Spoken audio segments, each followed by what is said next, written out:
Good morning, all of you. Today I am going to explain you the next and another topic of our income determination and the multiplier chapter. The topic name is consumption expenditure and consumption function. What is consumption expenditure? It is the most important component of AD. Consumption expenditure is defined as the total expenditure on purchasing goods and services for the private consumption purposes by all the household in an economy. ये AD का aggregate demand का एक important component है. सी से इसको define किया जाता है. It is defined as the total expenditure on purchasing of goods and services for private consumption. Private consumption के लिए जितना भी total expenditure goods and services के लिए किया जाता है, किसके द्वारा किया जाता है? हाउस होल्ड के द्वारा किया जाता है इकोनॉमी में, उसे कंजम्पशन एक्सपेंडिचर कहा जाता है. 6.3.2 consumption function. Consumption function formula कैसे डिफाइन होगा? C = F ब्रैकेट में YD. C is consumption function. F यहाँ से फंक्शन को डिनोट करता है. YD मतलब डिस्पोजेबल इनकम. डिस्पोजेबल इनकम क्या होती है? आपकी टोटल इनकम जो होती है. टोटल इनकम मीन्स जैसे सारे एक्सपेंसेस इनकम हुई, उसमें से एक्सपेंसेस सारे माइनस कर दिए. माइनस करने के बाद जो इनकम रहेगी उस पर टैक्स लगेगा, इनकम टैक्स लगेगा, पर्सनल टैक्स लगेंगे. और टैक्स माइनस करने के बाद जो इनकम बचती है, that income is treated as disposable income. And that income is on the basis of that income your consumption level will be declared, or we call it propensity to consume. propensity to consume means आपकी capability कितना consume आप कर सकते हैं, जितनी income है. For example आपकी 10,000 income बची. After deducting all the expenses and all the taxes you will have 10,000 in your hand, जो सबके सामने ओपन अप है. अब वो 10,000 में आप कितना खर्चा कर पाएंगे? Up to the amount of 10,000 तक आप खर्चा कर सकते हैं. तो that is your propensity to consume, जिसको बोलते हैं हम PC. PC आगे आएगा, MPC, APC. तो ये सारी चीज़ें जो PC रहेगा, that is propensity to consume. Now graphical presentation of consumption expenditure 6.3.3.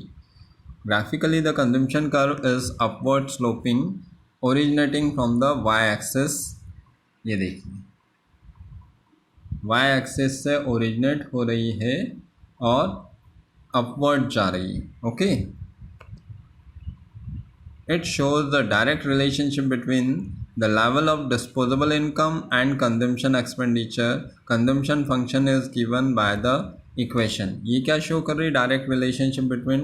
इसमें रिलेशनशिप बता रही है डिस्पोजेबल इनकम और कंजम्पशन एक्सपेंडिचर में. जितना भी डिस्पोजेबल इनकम है उसके अकॉर्डिंग हम कितना कंज्यूम कर पा रहे हैं, कितना खर्चा कर पा रहे हैं, उसमें डायरेक्ट रिलेशनशिप प्रूव कर रही है ये ग्राफिकल प्रेजेंटेशन, और ये कर्व प्रूव कर रहा है. कंजम्पशन फंक्शन का इक्वेशन कैसे बनती है कंजम्पशन फंक्शन की? C = C bar + BY. Here C is the consumption, C bar is the autonomous consumption. autonomous consumption क्या होता है? autonomous consumption वो होता है जैसे आपकी इनकम नहीं है फिर भी आप खर्चा कर रहे हो. हर महीने जैसे आप 10,000 रुपीज़ अर्न करते हो, तो that 10,000 is your income. But इस अभी लॉकडाउन पीरियड में मान लिया 10,000 अर्न नहीं हुआ, कुछ भी अर्न नहीं हुआ, 0 रुपीज़ अर्निंग हुई, फिर भी आपके खर्चे तो हो रहे हैं. तो वो खर्चे कहाँ से हो रहे हैं? On the basis of previous savings. जो भी पिछला हमने सेविंग बचा के रखा हुआ होगा उससे हम कंज्यूम कर रहे हैं, तो उससे हमारा एक्सपेंडिचर तो हो रहा है. That is autonomous consumption. जो ऑटोनोमस वर्ड आएगा वो बार से एक्सप्लेन होगा. उसका अल्फ़ाबेट के ऊपर बार लगा हुआ है, means autonomous. Okay. B year marginal propensity to consume. B क्या है यहाँ पे इस फॉर्मूले में? मार्जिनल प्रोपेंसिटी टू कंज्यूम है. और वाई क्या है? Level of income. Let's come to the figure. Figure में देखिए एक्स एक्सिस पे इनकम शो हो रहा है, इनकम को हम किससे डिफाइन करते हैं, वाई से, और वाई एक्सिस पे हमारा कंजम्पशन शो हो रहा है, कंजम्पशन को हम सी से डिनोट करते हैं। ओके, अब यहाँ पे आप देखिए कि 0 से R तक सी बार दिखा रखा है फिगर में। सी बार क्या है, ऑटोनोमस कंजम्पशन, मतलब आपकी इनकम कितनी है, 0 है, पर फिर भी आपका एक्सपेंसेस तो हो रहा है, खर्चा तो हो रहा है। तो that expenditure will be from the previous saving, जो प्रीवियस हमने सेविंग किया रहा होगा या किया करके रखा होगा, हमारे पास बचा के रखा हुआ पैसा, उससे हम कंजम्पशन कर रहे हैं। अब वहाँ से आपका कर्व अपवर्ड जा रहा है, that is B C bar plus B Y का बी क्या है यहाँ पे, marginal propensity to consume. Marginal propensity to consume क्या है, marginal propensity, marginal means change. M क्या है यहाँ पे, मार्जिनल का मतलब क्या होगा, मार्जिनल प्रोपेंसिटी टू को शॉर्ट फॉर्म में क्या बोलते हैं, MPC। एम क्या है, मार्जिनल, मार्जिनल का मतलब क्या होता है, चेंज। चेंज क्या है, अभी आपका एक्सपेंसेस हो रहा था 200 रुपीज़, अब नेक्स्ट लेवल पे आपका एक्सपेंसेस हो रहा है 600 रुपीज़, तो 200 और 600 में चेंज कितना हुआ, 400, तो दैट 400 इज़ MPC। ओके, तो वो जितना जितना चेंज होता जा रहा है वो उससे आपका एक कर्व डेवलप होता जा रहा है, और उस कर्व से हमारा क्या बन रहा है, कंजम्पशन कर्व बना। तो C equals to C bar plus B Y. Y क्या है, इनकम, इनकम के अकॉर्डिंग आपका consumption level propensity to consume change होता जा रहा है। आपकी इनकम चेंज हो रही तो आपका एक्सपेंसेस भी इन्हांस हो रहा है, बढ़ता जा रहा है, that is C equals to C bar plus BY. Now, next point is 6.3.4, that is average propensity to consume, that is APC. Okay, APC क्या होता है, जो कंजम्पशन होता है उसको हम डिवाइड करते हैं इनकम से। Let's come to the meaning of this one. Propensity to consume refers to the schedule which shows the level of consumption at different level of income in an economy. Propensity क्या बता रही है, आपका capacity, capability of purchasing something और bearing some expenditure on any of the item. तो bear कहाँ से करेंगे, जब आपकी इनकम होगी, इनकम जितनी है उसके अकॉर्डिंग आप खर्चा कर रहे हैं। तो प्रोपेंसिटी क्या है, अलग अलग लेवल ऑफ इनकम पे आपका अलग अलग लेवल ऑफ एक्सपेंडिचर। तो जितना जितना इनकम में चेंज होता जा रहा है उतना ही आपका कंजम्पशन लेवल में भी चेंजेस होता जा रहा है। Here APC is defined as the rate of aggregate consumption expenditure to aggregate income. APC क्या है, रेट है। रेट किसका, किसके बीच में रेट है, कंजम्पशन एक्सपेंडिचर और एग्रीगेट कंजम्पशन एक्सपेंडिचर और एग्रीगेट इनकम के बीच में। ओवरऑल टोटल एक्सपेंडिचर को डिवाइड किया है ओवरऑल टोटल एग्रीगेट इनकम से, तो उससे क्या है, एक एवरेज निकलेगा। उस एवरेज को क्या कहते हैं, APC। फिगर में हम देख सकते हैं इनकम कहाँ शो हो रहा है, एक्स एक्सिस पे, और आपका कंजम्पशन कहाँ शो हो रहा है, वाई एक्सिस पे। तो अगर इसको फिगर के अकॉर्डिंग देखें, कंजम्पशन कर्व कहाँ से, R से C तक अपवर्ड डायरेक्शन में जा रही है, और इसका जो डिफरेंशिएशन होता है, नाउ C फॉर्मूला हमारा क्या है, C/Y। अब Y क्या है यहाँ पे, y कितना है, y आप M से लेके B तक देखिए, इतनी इनकम आपकी इंक्रीज हुई है। B पॉइंट पे वो इंटरसेक्ट कर रहा है दोनों चीज़, है ना। तो y क्या है, MB। तो और आपका कंजम्पशन कितना है, एक तो ऑटोनोमस है, R और O के बीच में ऑटोनोमस, और M तक ओवरऑल कंजम्पशन। तो टोटल कंजम्पशन कितना हो गया आपका, M से लेके O तक। तो आपका अगर फॉर्मूला में इसको पुट करेंगे तो क्या लिखेंगे, OM। कंजम्पशन कितना है, एग्रीगेट कंजम्पशन OM है, और एग्रीगेट इनकम कितनी है, ON है। ठीक है, देखिए इधर नीचे देखिए, APC इक्वल्स टू C/Y है, उसको डिफाइन किया है OM और ON से। इसी को अगर दूसरे वे में, अगर जैसे ग्राफ के जो अदर आपका वेरिएबल्स हैं उससे शो करेंगे तो क्या बन रहा है, इनकम लेवल कहाँ शो होता है आपका, इनकम लेवल एक्स एक्सिस पे आ रहा है, तो एक्स एक्सिस के टर्म्स क्या है, एम बी है, और वाई एक्सिस का टर्म क्या है, बी एन बी है। तो कंजम्पशन लेवल कहाँ शो होगा, ऊपर होगा, तो that is B N upon M B, या फिर O M upon O N. तो यहाँ जब आप इसको डिवाइड करेंगे तो you will get the A P C. इसको एग्जाम्पल इलस्ट्रेशन के बेस पे भी दिया हुआ है कि income is your 50 crore, C equals to 10 crore, तो what will be your average, 10 crore divided by 50 crore, that is 0.2 crore, means 20% of your income. आपने 20% आपकी इनकम का जो 50 करोड़ है 20% खर्चा किया है, that is A P C. अब देखिए वो जो एमपीसी की हम बात कर रहे थे, अब आ गया आपका एमपीसी क्या है, चेंज। चेंज मीन्स चेंज को यहाँ पे किससे डिफाइन किया जाता है, ट्रायंगल। ट्रायंगल जिस भी फार्मूले में इकोनॉमिक्स में अगर ट्रायंगल बना हुआ है इट मीन्स दैट चेंज, और चेंज को दूसरे वर्ड में क्या बोला जाता है, मार्जिनल। तो मार्जिनल प्रोपेंसिटी टू कंज्यूम, कितना चेंज हो रहा है, change in consumption upon change in income. आपका जो एपीसी का फॉर्मूला था उसी फॉर्मूले में क्या करना है, आपको ट्रायंगल लगा देना है दोनों जगह, ऊपर नीचे। तो सी के आगे भी ट्रायंगल लगा, वाई के आगे भी ट्रायंगल लगा। तो अब ये ट्रायंगल क्या प्रूव कर रहा है, there is a some change in consumption, there is some change in income, दोनों में चेंजेस हुआ है। तो वो चेंजेस यहाँ पे लिखना है। अब यहाँ इलस्ट्रेशन के बेस पर अगर हम समझेंगे तो क्या आ रहा है, आपका इनकम था पहले 50 करोड़, अब आपका इनकम हो गया 100 करोड़, तो चेंज कितना हुआ इनकम में, 50। तो चेंज इन वाई की जगह क्या लिख देंगे, 50 लिख देंगे। अब कंजम्पशन एक्सपेंडिचर पे आते हैं, पहले कंजम्पशन क्या था 10 करोड़, अब कंजम्पशन कितना हो गया 30, तो चेंजेस कितना आया 20। तो अब चेंज इन कंजम्पशन की जगह क्या लिखेंगे 20 करोड़, तो 20 upon 50 crore, you will get the M P C, that is 0.4 और 40%। Let's come to the meaning of this M P C. MPC is defined as the measure of the rate at which aggregate consumption spending changes as national income changes। मतलब सीधी सी बात है, आपका अगर income में कोई changes आ रहा है, national income में चेंज आएगा तो कंजम्पशन एक्सपेंडिचर में आएगा।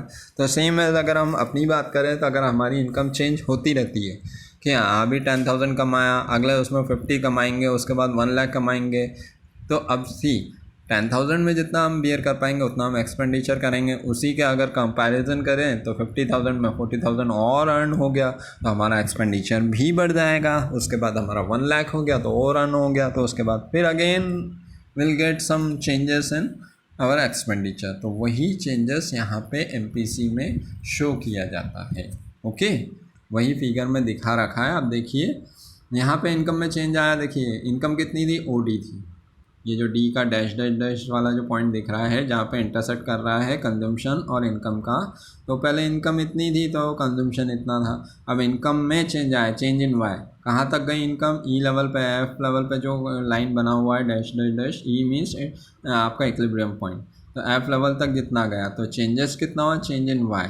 तो डी और वाई का चेंजेस हुआ है इनकम लेवल में, उतना ही चेंजेस कंजम्पशन ऊपर अपवर्ड गया है। तो अपवर्ड कितना गया, एफ और ई तक में डिफरेंस जो आ रहा है इक्विलिब्रियम पॉइंट में, वो चेंजेस चेंज इन सी कहा जाएगा। तो वही फार्मूले में पुट कर सकते हैं अपन। उसको कैसे लिखते हैं, E F upon D F. E F काय का चेंज है, change in consumption, D F काय का चेंज है, वाई मतलब इनकम का चेंज है, तो हम उसको लिख सकते हैं E F upon D F. ठीक है, अब इसमें नीचे इलस्ट्रेशन दिया हुआ है।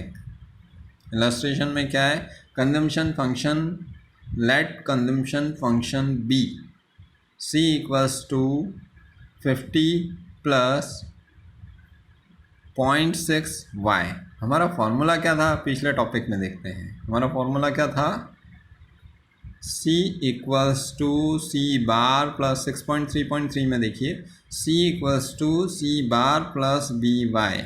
तो C बार वहाँ कितना था 50 है ना, बी वाई क्या है, तो B उसमें दिया हुआ और Y उसमें दिया। Let's come to again to the figure, यहाँ पे आ जाते हैं। तो C equals to 50, C bar है 50 बी कितना है 0.6, वाई कितना है, वाई निकालना है। तो ठीक है, हमारा एक मिसिंग फिगर है वो निकल जाएगा। इनकम कितना है, 0 लेवल पे इनकम पे आपका ऑटोनोमस कंजम्पशन कितना है, 50 है। ओके, अब ऑटोनोमस कंजम्पशन 50 है तो ठीक है, उसके बेस पे आपका कोई चेंजेस तो हुआ नहीं। नेक्स्ट लेवल पे आते हैं, तो नेक्स्ट लेवल पे जैसे आगे बढ़ते हैं तो चेंजेस कितना आ रहा है आपका, 100 हुआ। मान लिया इनकम 0 थी, 0 पे ऑटोनोमस कंजम्पशन 50 था। नेक्स्ट लेवल पे अगर मान लिया कि इनकम 100 हुई तो 100 में चेंजेस कितना हुआ ऑटोनोमस कंजम्पशन और 100 में, कैसे निकालेंगे, नाउ सी 0.6y क्या है, चेंज इन कंजम्पशन और y का इनटू है ना। तो ये बी वाई और वाई, बी वाई क्या है यहाँ पे, एम पी सी है। मैंने बताया था उस टाइम बी वाई क्या है, एम पी सी है। तो एम पी सी कितना है यहाँ पे 0.6 है, 0.6 और वाई कितनी 100 है। 0.6 को 100 से इंटू करेंगे तो हमारा ये देखिए जो कॉलमर वे में बना हुआ है, change in income, change in consumption सारा लिखा हुआ है। तो अब यहाँ पे हमको क्या है, ये जो मिसिंग फिगर है ये फिल करना है। अब ये 60 कैसा आया है इसमें, चेंज इन सी में जो ट्रायंगल सी दिया हुआ है 60 कैसा आया, 0.6 इंटू आपका जो वाई वाला इन कॉलम में, वाई में देखो 100 दे रखा है, 100 इंटू 0.6 करा तो कितना आया 60। तो 60 यहाँ पे इसमें लिख दीजिए, 60 लिख दिया, ठीक है। एम पी सी कितना था अपना 0.6 था, 0.6 एम पी सी की जगह वो लिख दीजिए 0.6, ठीक। 100 आपकी इनकम है, मिसिंग फिगर आपका क्या आ गया, मिसिंग फिगर जो था वो ऑटोमेटिक निकल जाएगा। कैसे, आपको ये ऑटोनोमस कंजम्पशन जैसे कंजम्पशन फंक्शन का जो दे रखा ना सेकंड कॉलम में क्या दे रखा है, c = 50 + 0.6 y। तो 0.6 y हमने निकाल लिया, 50 प्लस करा हुआ है और c निकालना है कंजम्पशन, तो कंजम्पशन निकल जाएगा। कैसे निकलेगा, 60 प्लस 50, 60 कैसा आया 0.6 इंटू वाई कितना है 100, तो 0.6 वाई कितनी वैल्यू हो गई 60 हो गई। प्लस क्या करना है उसमें, ऑटोनोमस कंजम्पशन करना है 50, तो कितना हो गया 110 हो गया। 50 + 60 कितना हुआ 110। ये 110 का लिखेंगे सी वाले कॉलम में। ऐसे ही नेक्स्ट लेवल पे हम आगे बढ़ते हैं, नेक्स्ट पेज पे रहेगा ये। तो आप देखिए वहाँ पे क्या रहेगा, कॉमन क्या रहेगा, 50 तो कॉमन है। इनकम लेवल जो भी चेंज होगी उस इनकम में हम इंटू क्या करेंगे, 0.6 का इंटू करेंगे, तो हमें क्या मिल जाएगा, ट्रायंगल सी मिल जाएगा। ट्रायंगल सी मिल गया तो उस ट्रायंगल सी की वैल्यू को कहाँ पे प्लस करना है, 50 में प्लस करना है, तो आपको क्या मिल जाएगा, कंजम्पशन मिल जाएगा। लेट्स सी जो मैंने बोला है वो हो रहा है कि नहीं। देखिए यहाँ पे इनकम कितनी है 200, तो 200 को किससे इंटू करना था, 0.6 से।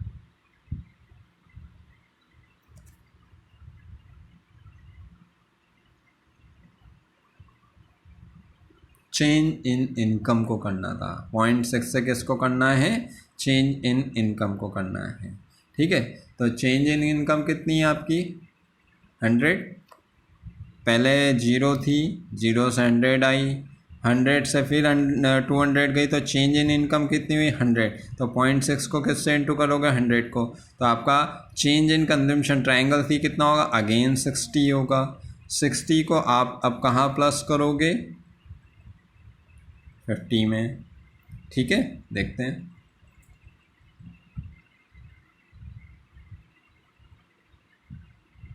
चेंज इन इनकम कितना हुआ 100 हुआ।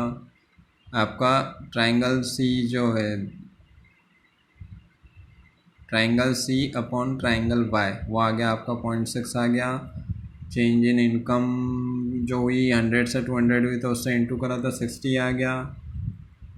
अब डिफरेंस कितना आ रहा है, अब देखिए आप 110 प्लस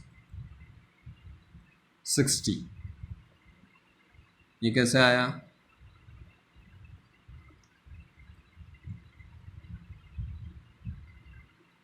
इस फार्मूला में रख के देखिए, c = 50 + 0.6 y, 0.6 इंटू वाई कितना है 200 है उस लेवल पे, तो y को अगर इंटू करेंगे तो कितना आएगा 120 आएगा। 120 में 50 ऐड करेंगे तो कितना आएगा कंजम्पशन 170 आ गया।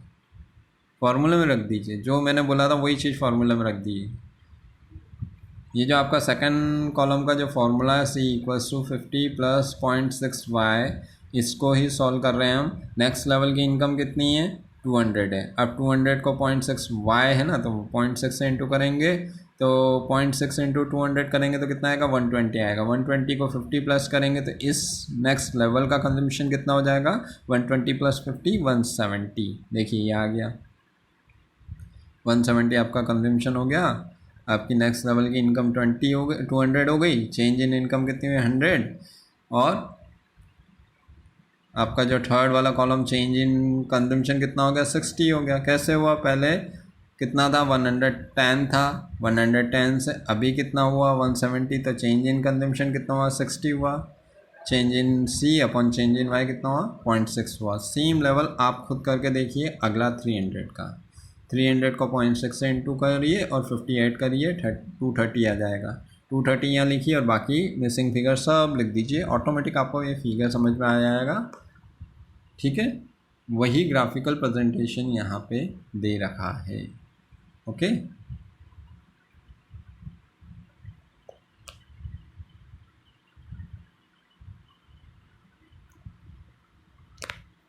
Now come to the saving function. Income है, इनकम में दो पार्ट होते हैं। इनकम को दो पार्ट में हम डिस्ट्रीब्यूट कर सकते हैं। जैसे मान लिया इनकम आपकी 100 रुपीज़ है, 100 रुपीज़ में से 70 रुपीज़ आपने खर्चा किया तो बचा हुआ क्या है सेविंग है। तो इनकम को दो पार्ट में हम डिस्ट्रीब्यूट कर सकते हैं C और S। हम वापस अगेन हम हमारे वो फर्स्ट वाले फिगर में चले जाते हैं, एग्रीगेट डिमांड वाले फिगर में, जहाँ पे हमने लिखा था C+S और AD=C+Y और AS=C+S। अभी आएगा, वो भी आएगा अभी। तो दो टर्म चलता है ओवरऑल इनकम का, या तो आप सेविंग करेंगे या आप एक्सपेंसेस करेंगे। तो एक्सपेंडिचर अगर होता है तो C से डिफ़ाइन किया जाता है। उसी कॉइन का दूसरा फेज़ है सेविंग। सेविंग होता है तो S से डिफ़ाइन किया जाता है। तो सेविंग फंक्शन को कैसे करेंगे y - C। और कंजम्पशन को कैसे डिफ़ाइन किया था हमने, देखिए यहाँ पे कंजम्पशन को कैसे डिफ़ाइन किया यहाँ पे C=YD disposable income C plus, और यहाँ देखिए ऊपर 6.4 पे AS=Y=C+S। मैंने बताया दो फंक्शन चलते हैं। C तो आपको कॉमन रहेगा, पिछले वीडियो में मैंने बोला था कि यहाँ पे C कॉमन रहेगा। चेंज क्या होगा, या तो C होगा, मतलब चेंजेस काय में होगा, कंजम्पशन में चेंजेस होगा या सेविंग में होगा। तो C+S या फिर पीछे जाएं और C+I। I क्या है, जो खर्चा किया, इन्वेस्टमेंट किया हमने। ठीक है, तो इन्वेस्टमेंट भी कंजम्पशन की कैटेगरी में आ जाता है। तो AD=C+I है और AS=क्या C+S। तो यहाँ देखो दोनों जगह पे C कॉमन है। क्या चेंज हुआ, इन्वेस्टमेंट किया है या आपने बचा के अपने पास रखा है सेविंग। तो वही इन्वेस्टमेंट आपका एक तरह का सेविंग ही है। खर्चा प्लस सेविंग, खर्चा प्लस इन्वेस्टमेंट। ठीक है, now come to the our point saving function. Saving function कैसे डिफाइन कर रहे हैं y - C। जो टोटल आपकी इनकम थी 1000 रुपीज़ इनकम थी, उसमें से आपने 300 रुपीज़ खर्चा कर दिया तो बचा कितना 700। 700 will be your saving. Okay, saving function को कैसे डिफाइन करते हैं S=F(y). S क्या है सेविंग, Y क्या आपकी इनकम है, और F यहाँ क्या शो कर रहे हैं फंक्शन। अगर आपने कोई खर्चा नहीं किया तो आपकी पूरी सेविंग है। अब APC जैसे पिछला है उसमें APC था, यहाँ पे APS होगा। कंजम्पशन फंक्शन में C यूज़ होगा, same to same saving function में S यूज़ होगा। APC में क्या था C/Y था, यहाँ APS में क्या होगा S/Y होगा। जितना आपका सेविंग है उसको इनकम से अगर डिवाइड किया जाता है, aggregate saving average propensity to save आपका आ जाएगा। एवरेज प्रोपेंसिटी टू सेव का मतलब है कि एग्रीगेट वे में एवरेज रेशो में आप कितना सेव कर पा रहे हैं उसका एवरेज निकाला है इनकम के लेवल पर। ओके, ये फिगर में भी वही चीज़ शो हो रही है, सेम लेवल है। इनकम लेवल पे आपके सेविंग कितनी है, स्टार्ट करें तो जीरो, उसके बाद जब बड़ी है सेविंग तो वो चेंजेस कितना है एस से डिफाइन कर रहे हैं, और इनकम का चेंजेस कितना है वाई से डिफाइन कर रहे हैं। तो एस वाले लेवल को टी आर को डिवाइड किया है टी पी से, मतलब T R divided by P T. तो चेंजेस कितना, अब इलस्ट्रेशन से अगर समझेंगे तो जल्दी समझ पाएगा।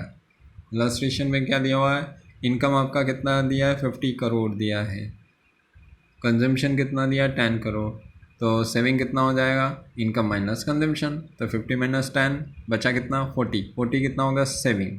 सेविंग को डिवाइड करना है फॉर्मूले के अकॉर्डिंग, सेविंग को किससे डिवाइड करना है, इनकम से डिवाइड करना है। तो क्या फॉर्मूला है, एस अपॉन वाई, तो वैल्यू क्या हो जाएगी 40 अपॉन 50 करोड़, क्या आ गया 0.8 या 80%। That is your APS। अब अगर मैं MPS की बात करूं तो जैसे हमने MPC निकाला था वैसे ही APS निकालेंगे। How we calculate that thing, MPC was change in consumption upon change in income. Common चीज़ क्या था, मैंने बताया था आपको, कॉमन चीज़ जो था, common factors was in place of C you can replace S only. In APC it was C upon Y, in APS it is S upon Y, and in MPC it was change in upon C upon change in income। मतलब triangle C upon triangle Y था, तो यहाँ पे भी अगर हम MPS निकालने जाएंगे इसी फॉर्मूले के बेस पे, तो हमें क्या पुट करना, सिर्फ एक ट्रायंगल पुट करना है दोनों वेरिएबल के सामने। देखते हैं हो रहा है कि नहीं, ऐसा हो रहा है। मार्जिनल प्रोपेंसिटी टू सेव कैसे निकाला है, change in saving upon change in Y. जितना जितना इनकम लेवल में चेंज होगा उतना चेंज आपको अपॉन में लिखना है, जितना लेवल आपका सेविंग में चेंज हो रहा है उतना आपको ऊपर लिखना है न्यूमरेटर फॉर्म में। Let's come to the illustration, उससे जल्दी समझ में आएगा। और मीनिंग अगर देंगे तो MPC is defined as the measure of rate at which saving changes as the national income changes. जितना जितना नेशनल इनकम में चेंज हुआ उतना ही सेविंग में भी चेंज हुआ, तो उसका एग्रीगेशन निकालना, दैट इज़ MPS। अब as per the illustration, if the income and consumption values are, income level क्या है फर्स्ट लेवल पे 50 करोड़, तो उसका कंजम्पशन कितना हुआ 40 करोड़, तो सेविंग कितना हो गया 40, 50 माइनस 10 40। इनकम लेवल 100 करोड़ है, कंजम्पशन 30 करोड़ है, तो 100 माइनस 30 दैट इज़ 70। अब सेविंग में चेंज कितना हुआ है 40 माइनस 70, 30 करोड़ इन्हांस हुआ है सेविंग। चेंजेस कितना हुआ, तो चेंज इन एस क्या आएगा 30, वो कहाँ लिखेंगे न्यूमरेटर में। और इनकम में चेंज कितना हुआ 50 माइनस 100, मतलब 50 इंक्रीज़ हुआ है इनकम, तो वो कितना आएगा 50 करोड़, तो 30 अपॉन 50 दैट इज़ 0.6 और 60%। ये आपका हो गया MPS। MPS के बारे में एक दो पॉइंट दिए हुए नीचे बोल्ड लेटर्स में। MPS is always positive, MPS हमेशा पॉजिटिव रहेगा। MPS वेरीज बिटवीन 0 to 1, 0 से नीचे नहीं जाएगा कभी भी। MPS हमेशा वेरी करेगा, कहाँ से, 0 से 1 के बीच में ही वेरी करेगा, उससे ज़्यादा नहीं होगा। अब रिलेशनशिप निकलेगी ना तब इजीली समझ में आ जाए। 0 से 1 में वेरी क्यों करेगा, क्योंकि ओवरऑल इनकम कितनी होती है 1 से ज़्यादा तो ना तो MPS हो सकता है, ना APS हो सकता है, ना MPC हो सकता है, ना APC हो सकता है। लेट्स सी कैसे relationship between MPC and MPS। तो MPC plus MPS consumption plus saving equals to 1। जैसे 2.2 प्लस 0.8 इक्वल्स टू 1 हो रहा है, तो 0.2 क्या मान लें हम MPC, 0.8 क्या मान लें MPS। तो तो इक्वल्स टू क्या हो रहा है, 1 हो रहा है। इसीलिए कहा गया है इस पॉइंट सेकंड वाले पॉइंट में कि एमपीएस वेरीज बिटवीन 0 to 1 और MPC is always positive, MPS is always positive ही रहेगा, नेगेटिव नहीं रहेगा। सेम रिलेशनशिप एपीसी और एपीएस के बीच में भी होती है, दोनों को ऐड करेंगे तब जाके 1 आएगा। APC plus APS equals to 1, ये भी 1 से ज़्यादा नहीं होते हैं। ओके, पॉइंट में ही आंसर आते हैं दोनों के। These are some short numerical examples जो आपको करना है, करके देखिए, नहीं आएगा तो मेरे पर्सनल नंबर पे, इसी नंबर पे आप अपनी क्वेरीज सेंड कर सकते हैं। I will explain you on those points. Okay, अब क्या आ रहा है, इन्वेस्टमेंट आ रहा है। I think it is enough for today. You can solve the numericals and read the explained points. In the next video I will take the investment and later on जो भी बात के पॉइंट्स बचे हुए वो मैं लूँगा। Okay, that's all for today. Thank you.